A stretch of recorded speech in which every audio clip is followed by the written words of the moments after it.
and she fought for her man.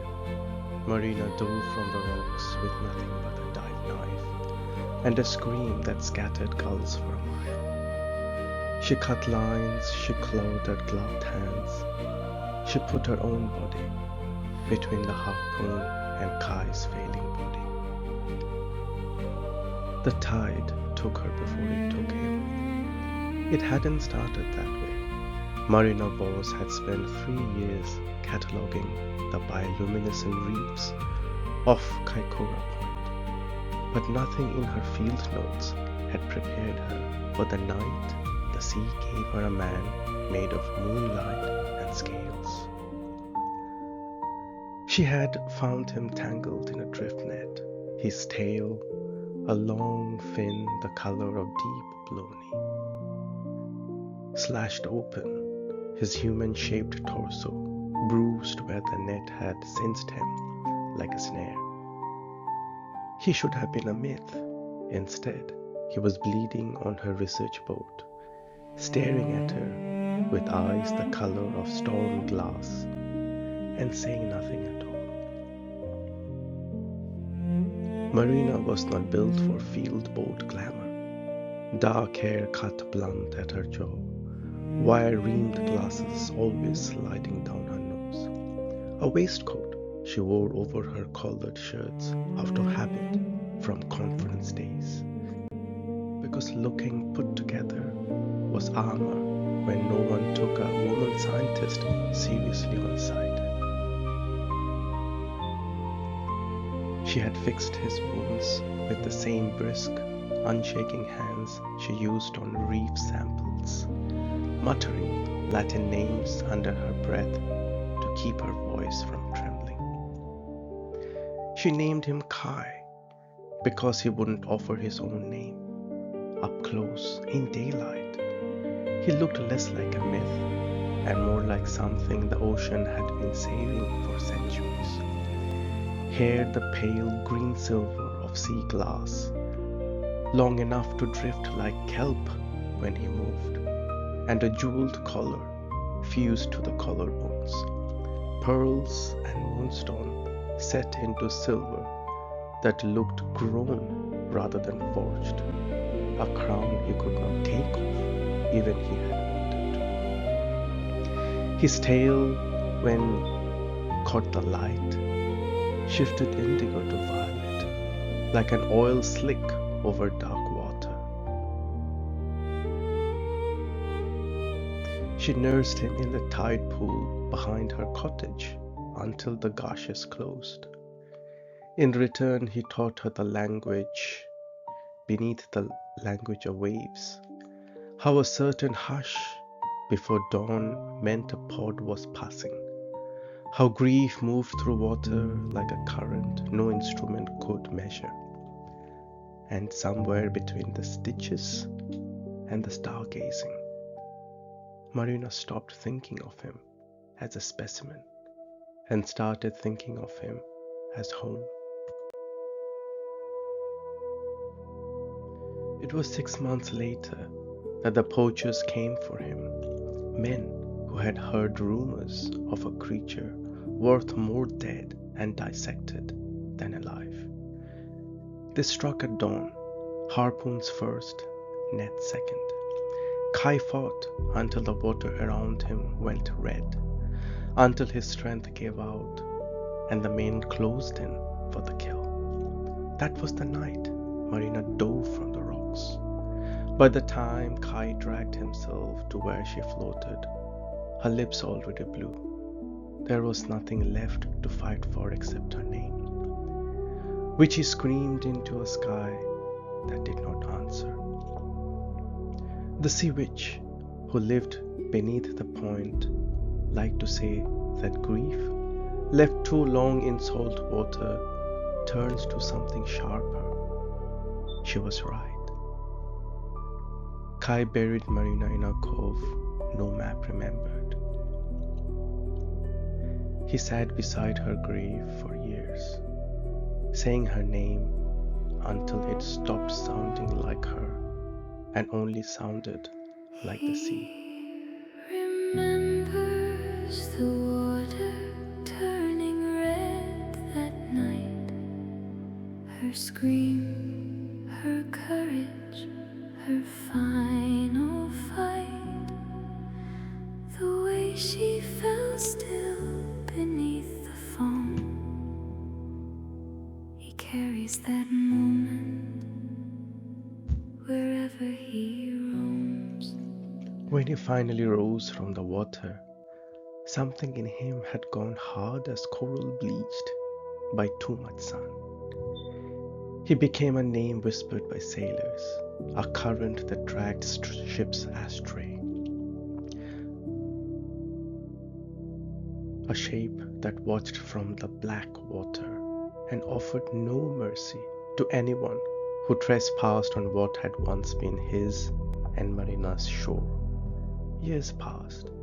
He forgot on purpose how to want anything except to be left alone with his ruin. Then one storm-battered evening, a woman washed onto the rocks of that same cove, and she wore Marina's face. Not exactly.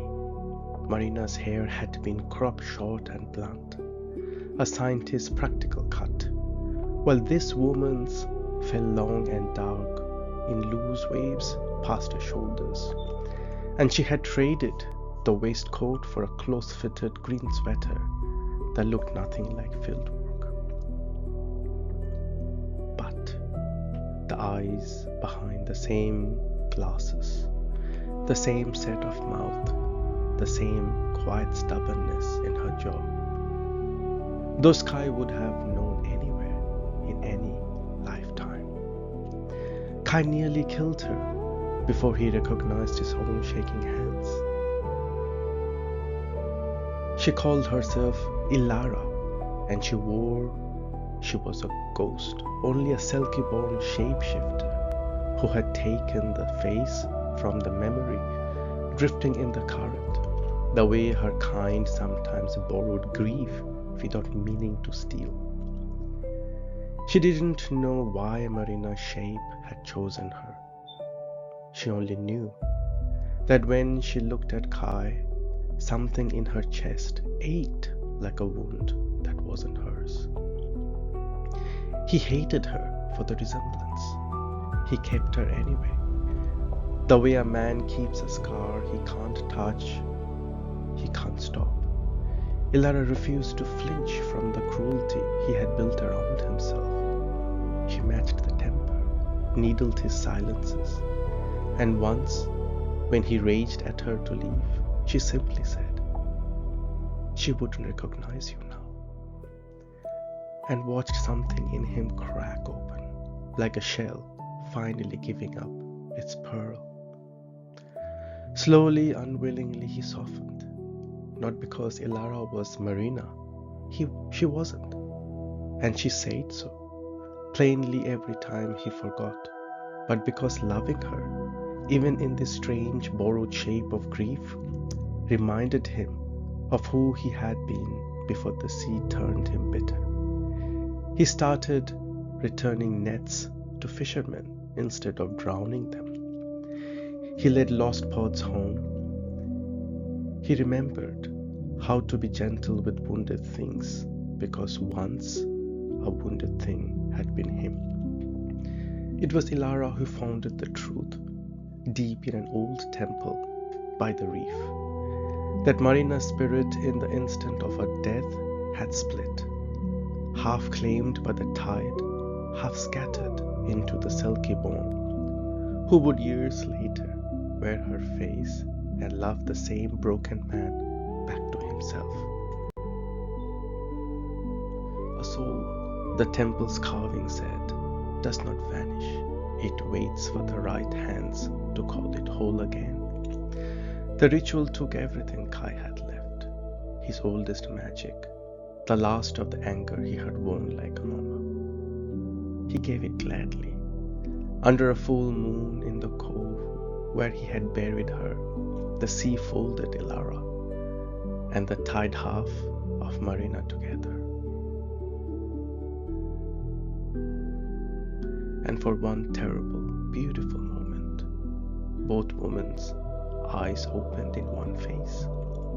When Marina, fully Marina now, memory and warmth, and Ilara's fierce, unflinching laugh all at once rose from the water, Kai was already weeping the way the ocean weeps, without shame, without end.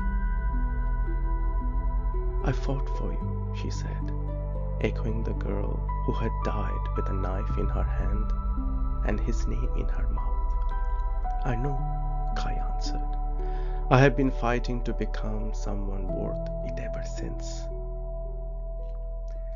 They built a life on that shore afterward.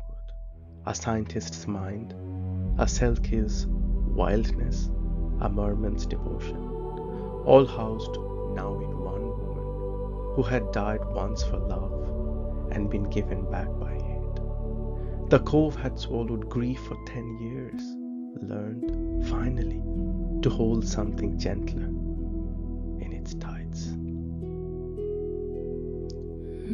The end.